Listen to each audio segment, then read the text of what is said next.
Ya, jadi selamat sore untuk Pak Riki dan teman-teman semuanya. Kali ini pada video webinar kali ini, saya bersama dengan Pak Riki, yaitu selaku mantan dosen ya Pak. Dulu di Entrepreneur 2 apa 3 ya Pak kalau nggak salah? E3. E3, ya. Jadi Pak Riki ini merupakan seorang dosen E3 saya. Jadi dan beliau juga merupakan seorang entrepreneur yang benar-benar keren banget sih. Dan itu juga beliau belajar dari otodidak ya Pak. Bapak belajar Ya, otodidak ya otodidak. untuk bisnis ya. Nah, kita akan menggali lebih dalam lagi mengenai gimana sih dari sosok Pak Riki ini dan bisnisnya juga. Oleh sebab itu, dalam interview ini saya akan menanyakan beberapa hal, yaitu ada 3 hal. Nah, yang pertama ini saya mau tahu Pak, Bapak ini ada alasan apa sih kenapa Bapak pengen jadi seorang entrepreneur? Boleh dijelasin nggak Pak? Oke, yang pertama saya pernah nyoba ikut orang ya. Jadi dulu waktu kuliah di semester 8 itu kan zaman saya tuh, angkatan saya tuh wajib untuk kerja magang. Jadi memang tidak ada kuliah. Dan saya tidak cocok. Saya merasakan itu, saya merasakan kok setiap hari seperti ini, terus kalau sudah Jumat malam itu senang, kalau Minggu malam itu sedih. Apa saya mau kayak gini terus gitu? Enggak, bagi saya enggak. Itu yang pertama. Yang kedua, dari segi karakter juga. Saya ini karakternya enggak cocok kalau kerja ikut orang. Saya enggak suka diperintah, tapi saya suka merintah. Terus yang ketiga dari cita-cita saya. Cita-cita saya tuh saya enggak meremehkan yang ikut orang ya. Yang ikut orang sukses secara finansial juga banyak, tapi cita-cita saya lumayan tinggi dan saya merasa lebih gampang tercapai kalau misalnya itu saya kerja sendiri. Oke. Oke, itu benar-benar spesifik banget ya Pak. Alasan-alasannya ada benar-benar ada jelas banget. Nah, yang kedua Pak, boleh diceritain nggak Pak profil bisnis dari yang Bapak punya dan juga jenis entrepreneurship-nya? Jenis entrepreneurship itu contohnya kayak apa kan maksudnya? Jadi misalnya mungkin lebih ke bergulat di mananya gitu Pak. Jadi Bapak bergulatnya sebagai pebisnis, Bapak bergulat lebih di mananya gitu. Dan sama profil bisnisnya juga Pak. Yang pertama saya ada bisnis di F&B ya, di franchise es krim. Jadi saya sebagai franchisor merek es krim dari Thailand, saya pegang di Indonesia. Jadi itu saya lebih bergulat di mendevelop franchise-nya di Indonesia, juga dari segi semuanya sih, jadi lebih ke arah franchising, itu yang pertama. Terus yang kedua di packaging, plastik packaging. Jadi plastik packaging ini awal ceritanya dulu impor, 100% impor semua. Saya jual di sini, dari Thailand juga. Kalau sekarang sebagian impor, sebagian saya mulai produksi sendiri di sini. Keren. Jadi ini ke arahnya masalah impor, terus juga retailnya juga. Jadi dari narik barangnya sampai jualnya juga. Sekarang urusin produksi juga. Terus yang ketiga, ini mulai coba impor juga ya.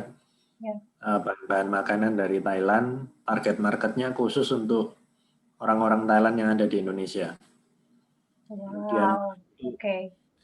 Ini struggle-nya enggak seberapa, soalnya impornya kan sudah menguasai dari plastik. Terus untuk marketnya, ya istri sudah tahu semua, gampang. Tinggal ambil lempar gitu aja. Terus yang keempat, dulu saya sempat terlibat di family business saya di perusahaan kerupuk, tapi sekarang saya sudah enggak. Tapi dulu sempat berapa tahun ya? Resminya tuh sekitar 4 tahun, tapi enggak resminya ya mulai sejak saya lahir sampai hari ini. Benar. Gitu. Sama Pak, saya juga gitu juga Pak sama family bisnis saya. Nggak resminya. Nggak resminya. Iya. Oke Pak. Berarti banyak juga ya Pak, udah ada berapa itu? 4 ya? 4 4 ya. jenis apa ya, pengalaman bisnis ya Pak, wow. Udah berapa tahun total itu Pak kalau boleh tanya?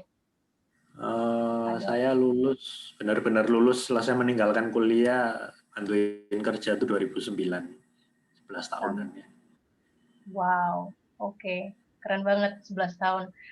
Oke Pak, kita lanjut lagi ya Pak. Ini pertanyaan terakhir dan ini berhubungan banget sama, maksudnya relevan sama yang terjadi sekarang ini. Kan Bapak tahu sendiri kan, kita sekarang lagi berada di situasi yang namanya pandemi COVID-19. Nah, gimana caranya Bapak dengan bisnis Bapak yang Bapak jalani ini, gimana caranya mempertahankan bisnisnya Bapak? Wah, pokoknya lini bisnisnya Bapak itu kalau boleh dihitung mungkin sejak bulan Maret kali ya, bener-bener udah lockdown dan semacamnya. Itu boleh diceritain nggak Pak? Gimana caranya bertahan? Kalau yang kerupuk saya no comment ya, karena saya tidak terlibat di sana. Terus yang bisnis saya yang untuk impor barang-barang bahan makanan Thailand itu malah lahirnya tuh ketika COVID ini. Oh iya. Mereka tidak bisa pulang ke Thailand, terus yang hebat istri saya sih, bukan saya. Saya tinggal eksekusi aja. Dia yang bikin ide gini. Coba kita kan tahu impor, tinggal di spread, semua mau gitu. Ya saya tinggal eksekusinya sih, kalau eksekusi gampang, idenya itu kan yang susah. Nah itu malah lahir ketika COVID. Mereka nggak bisa pulang ke Thailand, sedangkan mereka butuh barang-barang Thailand. Di Indonesia jarang yang ada. Tuh. Terus yang es krim ini kena, Vel. Ya ini kan sifatnya buka di mall-mall. Kamu tahu sendiri mall-mall itu kan sudah tutup semua ketika COVID ya kan. Akhirnya inovasi yang saya lakukan, saya bikin paket DIY do it yourself. Jadi saya bikin paket untuk ambilin kotaknya ya, bentar di depan sini. Boleh Pak.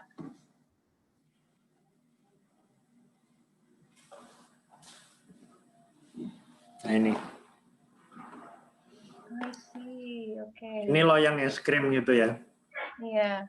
Ini portable. Nah saya jual ini paket do it yourself. Jadi silakan membuat es krim gulung, cita rasanya persis sama 100% dengan yang saya jual di mall, tapi ini kamu bisa buat sendiri di rumah barengan dengan anak-anakmu. Jadi selling point saya di sana, kamu menghabiskan waktu dengan anakmu, daripada anakmu tidak jelas ngapain mainan HP terus selama di rumah. Tapi yang perlu diingat, semua inovasi yang saya lakukan itu tidak bisa menggantikan pemasukan dari sebelum COVID. Ini cuma bisa ngover sebagian kecil, nggak sampai nol, nggak ada pemasukan gitu loh. Ya, itu di Asmenias masih berjalan sampai sekarang, masih ya lumayan. Meskipun nggak bisa menggantikan ya. Terus yang terakhir dari J Plastik. J Plastik ini kena lumayan parah karena saya jualan cup-cup minuman. Customer saya kena lockdown, mereka nggak bisa jual minuman semua. Otomatis permintaan gelas nggak ada. Ya, yang saya lakukan apa? Untungnya ya, ini bukan strategi tapi memang nasib saya. Untungnya sebelum COVID itu saya barusan launching botol. Nah botol ini lumayan jalan ketika COVID karena mereka kan biasanya take away gitu. Iya benar. Gelasnya nggak jalan, botolnya lumayan membantu, tapi tetap kena efeknya saya. Itu satu. Kedua, itu nasib ya yang pertama. Nah, kalau strateginya apa yang saya lakukan? Saya bikin acara rutin J-Talk namanya. Jadi Instagram Live di akun Instagram J Plastik saya. Saya tahu selama ini saya nggak bisa jualan ketika COVID ini. Tapi suatu saat saya mau mereka ingat saya. Caranya gimana? Ya saya nggak mau akun IG saya itu sama dengan penjual plastik yang lain. Saya kasih konten edukasi. Saya kenalan dengan orang-orang baru. Otomatis memperluas jaringan saya kan. Suatu saat ketika mereka sudah jalan, ingatnya saya. Itu satu. Kedua, saya kasih konten edukasi semua yang berhubungan dengan F&B. Harapan saya ya ini nilai lebih yang saya tawarkan ke follower saya dibandingkan kompetitor yang lain. Mereka nggak ada kayak gitu-gitu. Ya, mereka intinya jual, kalau nggak laku banting harga, selesai. Saya nggak mau. Mau sampai kapan seperti itu. Tapi tetap efek jangka pendeknya nggak bisa, Vel ya. Tetap saya kena. Tapi sekarang sudah mulai terasa. Sudah mulai gini lagi. Dan bulan kemarin sudah sama persis dengan sebelum COVID penjualannya. I see. Tuh. Oke, Pak. Tapi cara tetap bertahannya yang penting bisa bertahan itu adalah dengan menginovasi ide yang jangka panjangnya ya Pak, yang kayak tadi untuk J-Talk, terus Kalau atau yang S-Manage sama biji plastik ini sebenarnya beda strategi saya. Kalau yang ya, S-Manage ini saya pokoknya jualan harus ada cash masuk. oke. J plastik kenapa saya enggak seberapa pusing meskipun omset hancur-hancuran ya. Karena kos saya rendah sekali. I see, oke. Dibandingkan kompetitor saya bisa bertahan meskipun pemasukan saya kecil, kos saya jauh lebih kecil. Saya tetap bisa napas. Intinya di sana. I see, oke. Berarti itu udah strategi dari sebelum menjalani bisnis ya dong Pak ya? Ya, In case ya kalau ada bahkan kamu kayak lihat, kayak ada kejadian kayak gini gitu kan ya, yang kita nggak bisa ya, atur gitu. I see, oke. ini kamu lihat tempat saya ini, ya saya sehari-hari kerjanya di sini. Ini kantor saya nggak ada sewa kantor. Iya, Ini tempat saya gitu. oke. Siap Pak. Gitu. Oke, saya rasa itu aja Pak pertanyaan-pertanyaannya, dan hari ini saya sudah belajar banyak, benar-benar ada insight-insight baru kayak tadi barusan tuh ya Pak.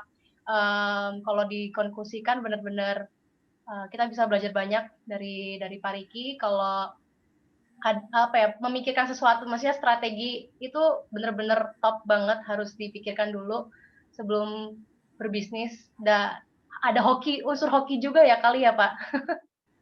Pasti ada, nggak mungkin nggak ada. Iya, itu juga ada masuk ya. Terus sama tadi selain itu nggak dari satu mainstream, apa nggak dari satu income stream doang ya Pak. Jadi Ya, ada beberapa ya, stream untuk tetap bisa bertahan. Nggak cuma ya. satu lini doang, tapi ada beberapa lini. Dan ada dan dari berbagai macam lini itu bisa dibagi-bagi strateginya. Yang penting ada yang Ya. bisa cash masuk, ada yang bisa untuk mungkin jangka panjangnya kayak apa, branding kali ya Pak sebenarnya, personal, jadi brandingnya Ya, bisa ditingkatkan ke depannya. Ya, kita belajar banyak Pak hari ini Pak. So, terima kasih banyak Pak Riki waktu dan sama. kesempatannya berbagi bersama di sini. Dan sekian dari webinar kali ini. Terima kasih telah menonton. Terima kasih Pak Riki. Thank Selamat malam you. Pak. Aku end ya Pak. Malam. Bentar aku Ya. stop record.